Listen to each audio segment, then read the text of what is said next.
Okay, so mix and yield variance naman yung pag-uusapan natin ngayon. When we say mixed variance, it is a variance resulting from the use of a different combination of materials or labor as compared to the standard materials or labor specifications. Halimbawa, yung isang produkto, merong tatlong ingredients. Nandyan si A, si B, at si C. Ingredients yung mga yan. And yung isang output daw, 50% nun nanggaling sa ingredient A. 30% galing kay ingredient B. At yung natitirang 20% galing kay ingredient C. Yan yung based dun sa standard material specification natin. Kaya lang syempre, alam naman natin na pagdating dun sa production site, kung ano yung standard, hindi naman kadalasan nasusunod. Kasi unang-una, mabilisan yung kilos dun sa production area. Hindi naman na gagawin or tatansyahin ng mga tao dun yung halo or yung mix ng bawat ingredients. Kumbaga, o teka lang, ito yung takal dapat ni ingredient A, ito dapat yung takal ni ingredient B, ito dapat yung takal ni ingredient C. So, wala nang ganun kasi mabilisan yung kilos pagdating sa production area. At the same time, kung halimbawa, kulang na yung ingredient A. Pero, sabi, meron pa naman tayong ingredient B at ingredient C na pampuno dun sa isang produkto natin, yung kakulangan ng ingredient A, baka naman mapunan ni ingredient B at ni ingredient C. Yun yung ibig sabihin nung ating mixed variance. Okay, so ito yung based sa standard BOM or standard specification. Pero halimbawa, pagdating sa actual, sa production area, since kulang nga raw yung ingredient A natin, naging 40% na lang daw yung laman ng isang finished product or isang output. Yung kulang na 10%, kinuha kay ingredient B at ingredient C. So, yung 30% dapat na galing kay ingredient B, naging 35%, at yung 20% dapat na laman na manggagaling kay ingredient C, naging 25%. Para 100% pa rin, or kung ano yung timbang nung output natin, mapunan. Yan yung ibig sabihin yan, nung ating mixed variance. Kaya siya nagkakaroon ng mixed variance kasi syempre, iba-iba naman yung prices ng ingredient A, B, and C natin, di ba? So, doon nag-a-arise yung ating variance. So, when we say yield variance, it is a variance resulting from the difference between the actual output derived from the actual input of materials and the standard output expected from such input. Yan. Kung si mix, nag-a-arise kasi nag-iiba-iba yung halo ng bawat ingredients or ng bawat category ng ating labor. Si yield naman, yield variance, lumilitaw kasi meron tayong expected output mula dun sa expected input natin. Na kung saan, yun sana yung pagbabasihan natin para doon sa lilitaw na production natin. Kaya lang naging iba yung actual output natin or actual input natin. Halimbawa, yung inisyo natin kay production,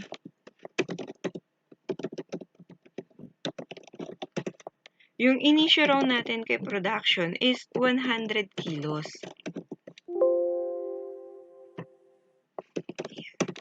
100 kilos. Ito yung standard. And out of this 100 kilos, yung standard output daw niyan, dapat 50 or 50 units. So, ibig sabihin, kung 50 units daw yung output ng 100 kilos, kada unit, merong laman na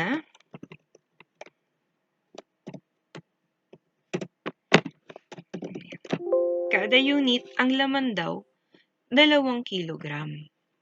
Okay? So, isang unit or isang output, ang laman, 2 kilogram. Dahil nga 2 kilo ang laman kada isang output natin, kung halimbawa meron tayong actual output na 75 units, at ang sabi natin, yung standard na laman niyan, 2 or 2 kilo, so inaasahan natin yung standard input niyan or inaasahan natin na input niyan is 150 kilos.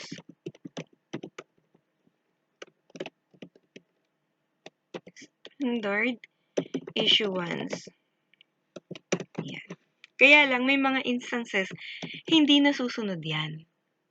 Yun naman yung nagre-result doon sa ating yield variance. So, para ma-apply natin yung konsepto na diniscuss natin, diretso tayo kay problem. So, any company makes and sells pastries. The standard materials input to produce an output of 80 units of the product follows. So, meron daw 3 ingredients or materials. Yung pastries. Si materials X, Y, and Z. Tapos, ito yung standard input nila and standard prices. So, per unit,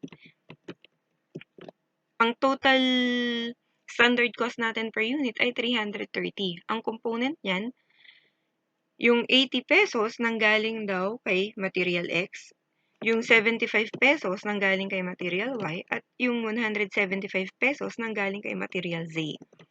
So, during the month of June, the company produced 420 units of the product with the actual materials, input quantities, and prices. So, ito na ngayon yung actual issuances natin para doon sa 420 units. Yung kaninang 330 per unit na pinag-uusapan natin, naka-based yan sa 80 units. Okay? So, computein natin ngayon, class, yung ating mix and yield variances. Pero, tignan muna natin itong mga requirements. So, yan. Dagdag natin si mix variance, pati si yield variance.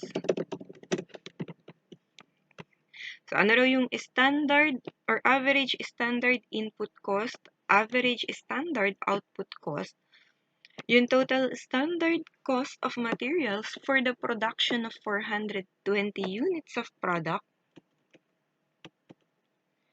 yung total material cost variance natin, and then singit nga natin si mix and yield variance.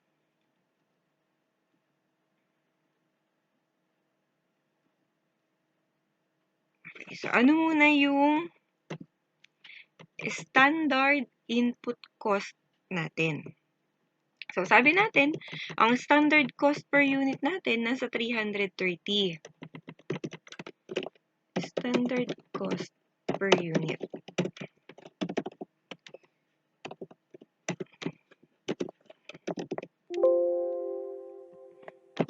Nasa 330. And then, yung total quantity ng input natin or total standard input is 100. Yan. So, based yan sa 80 units. Ibig sabihin, kada input natin, nagkakahalaga raw ng 330 or 3 peso and 30 cents. So, ito ngayon yung standard input cost natin. Ano naman yung standard output cost? Yan. So, ibig sabihin lang yan, meron ulit tayong standard cost per unit na 330, naka-based yan dun sa ating standard output na 80. So, yung ating standard output cost is 413 or 4.13. Tingnan natin. Yan, 4.125 to be exact. Ito yung standard output cost. So, susunod. Magkano raw yung standard cost of materials for the production of 420 units of product? So, kung meron tayong cost, standard output cost, ibig sabihin, kada isang output, ang standard cost daw are 4.125. Magkano raw yung standard cost para dun sa 420 units? Si 420 units, yun yung actual output natin based on problem. So, ang standard cost natin is 1.733 or 1,732.50 to be exact. Standard cost natin. Yan.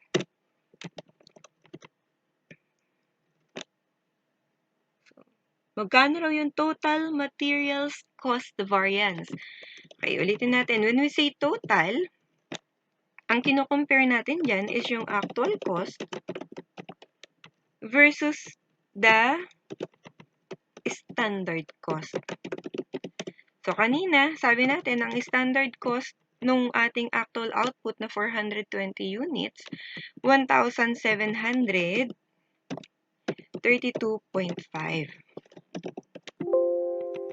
Yung actual cost naman natin, makikita natin based dun sa problem, is 1,729.50.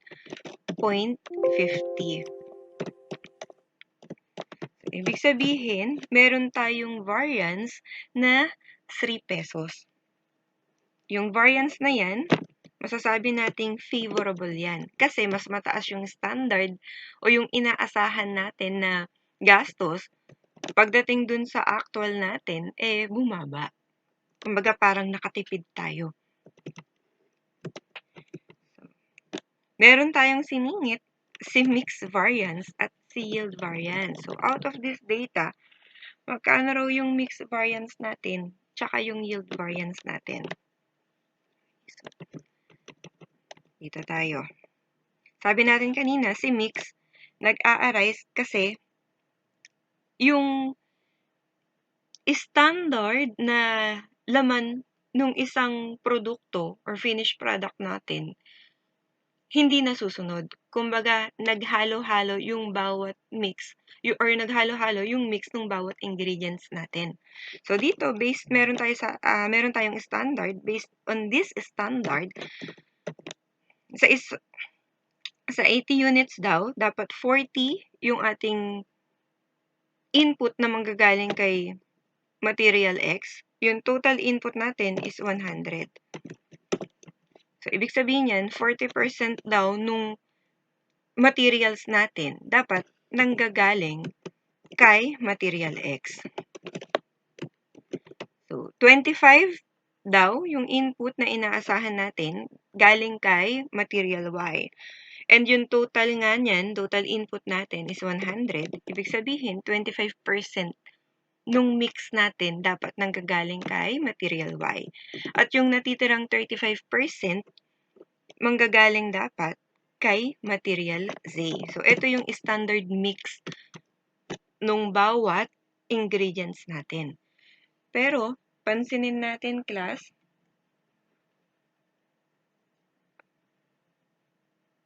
pansinin natin yung ating actual production. Meron daw tayong total input na 500. Yung mix niyan, 180 galing kay X, 135 galing kay Y, at 185 galing kay Z. So, kung kukunin natin yung ratio or yung mix ng bawat isa, lumalabas, 36% na lang daw ng ingredients natin nanggaling kay material X. 27% nanggaling kay material Y at 37% nanggaling kay material Z. So, dito tayo, class.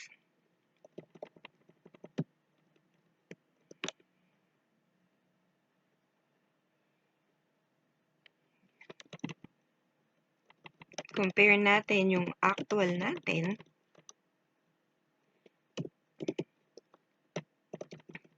versus dun sa yung dapat na mix nila.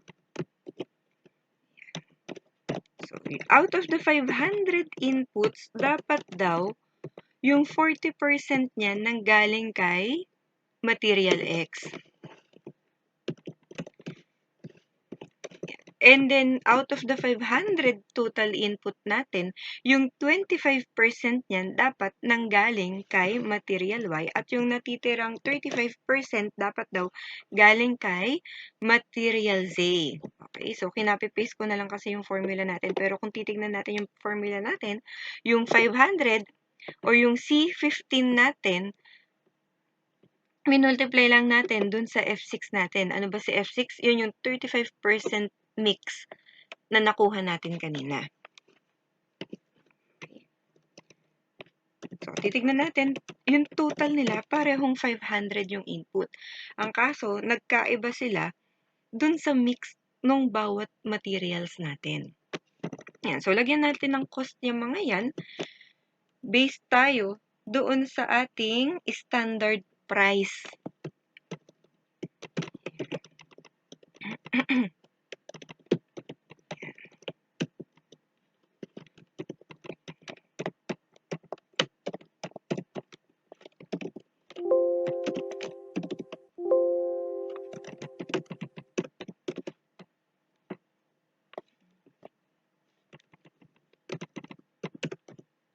Yan. So far, wala namang butal. Sige. So, kung mapapansin natin, yung actual mix natin, yung naging cost niya is 1,690. Pero, based dun sa standard mix ng ating mga materials, yung cost dapat niya 1,650. So, meron tayong variance na 40.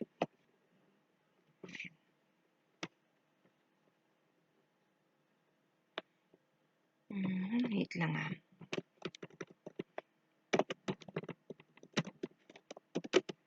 Yan. So, meron tayong variance na 40 at yung variance na yan, unfavorable. So, bakit unfavorable? Kasi sabi natin, kung manggagaling tayo dun sa mix ng bawat produkto, dapat ang halaga raw ng bawat materials natin, 1,650 lang.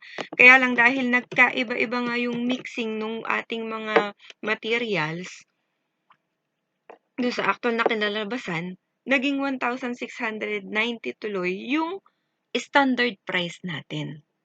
Okay? So, kay yield naman tayo. Kung babalikan natin, sabi natin kanina, meron tayong standard input at mula dun sa standard input na yun, nakabase yun sa sa ating standard output. Yan. Okay? So, yung standard per input natin, dun tayo magbe-base nung kung ilan yung standard or total standard input natin base dun sa actual output na lumabas. So, dito tayo, class. Magkano raw yung ating standard input kada unit? So, meron tayong 40 na input para sa 80 units. Ang ibig sabihin yan, kada unit, 0.5 daw ng material X yung laman.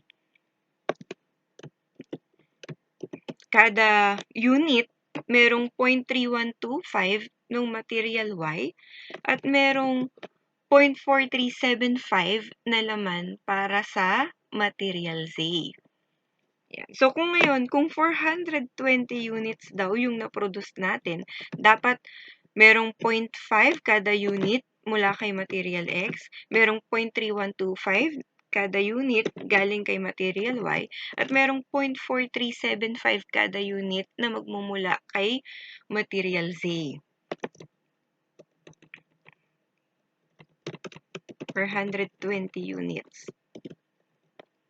So, 420 units, multiply lang natin dun sa dapat na laman kada unit o yung kinuha nga natin kanina na 0.5, 0.3125 at 0.4375.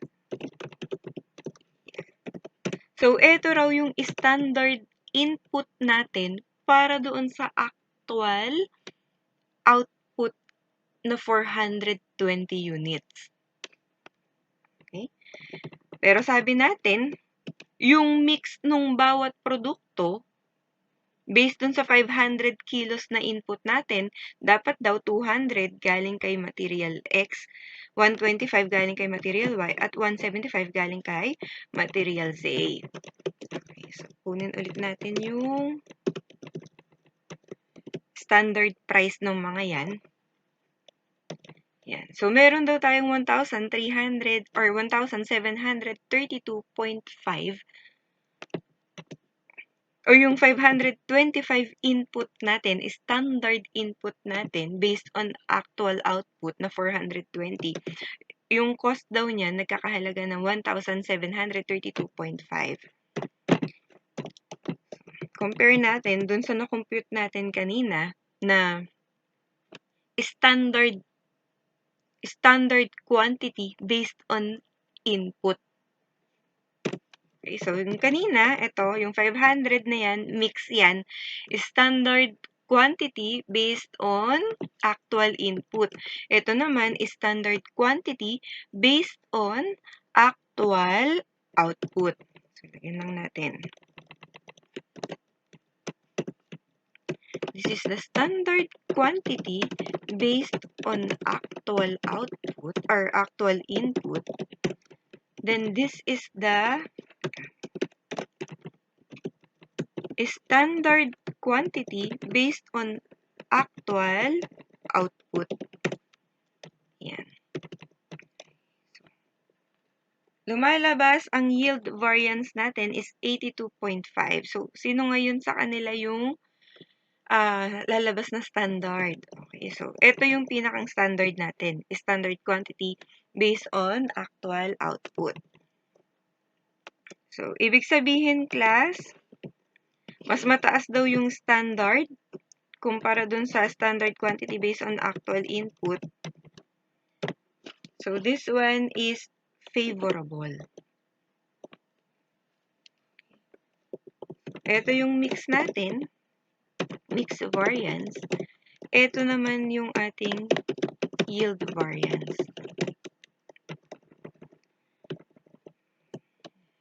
So, kanina nakuha natin yung total material cost variance.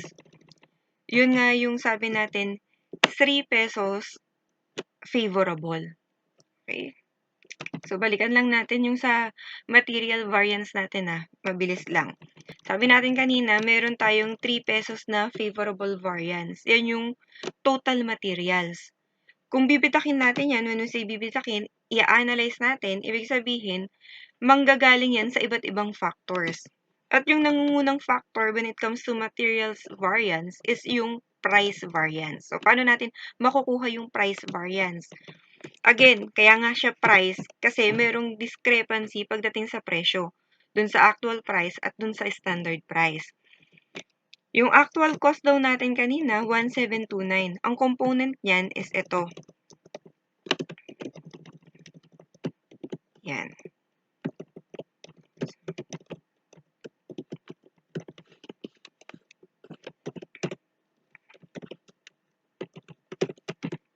Out of the 500 actual input, ang halaga raw niyan is 1,729.5. Pansinin ninyo yung actual price kada materials. Yung kanina sana na standard price natin na 2 piso, naging 2.5. Yung material standard price natin para kay material X na 3 piso, naging 2.9. At yung standard price natin para kay material Z na 5 piso, naging 4.8. So, kung price variance tayo, sabi natin, ang kino-compare natin is yung presyo ng bawat materials, palitan natin yung mga yan. Gawin natin or ilagay natin yung kung ano yung standard, yung in-expect natin.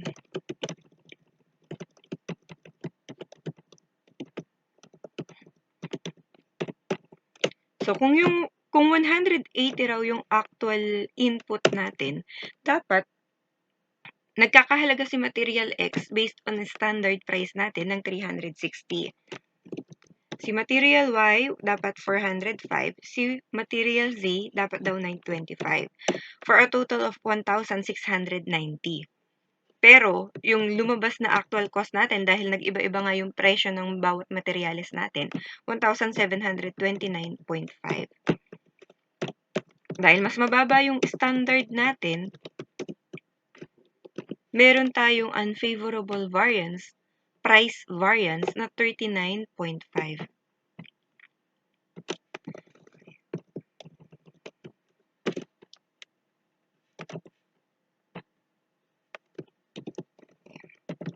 So this is actual input at standard price. Yeah. Si 39.5, ulitin natin, yan yung price variance natin.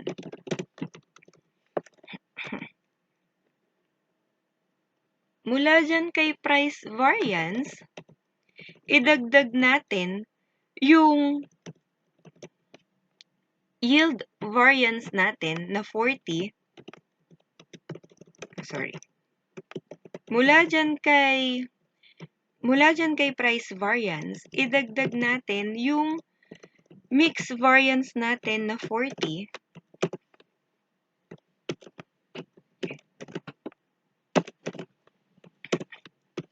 At yung yield variance natin na 82.5 favorable.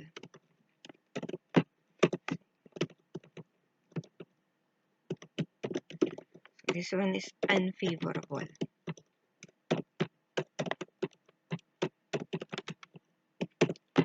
Lumalabas, yung total variance daw natin is 3 pesos favorable. So, tutugma na tayo dun sa ating standard or total materials variance na 3 pesos kada unit or kada. Yan. So, tutugma na tayo dun sa ating standard cost na na-compute kanina or standard variance na na-compute kanina, yung 3 pesos nga, favorable.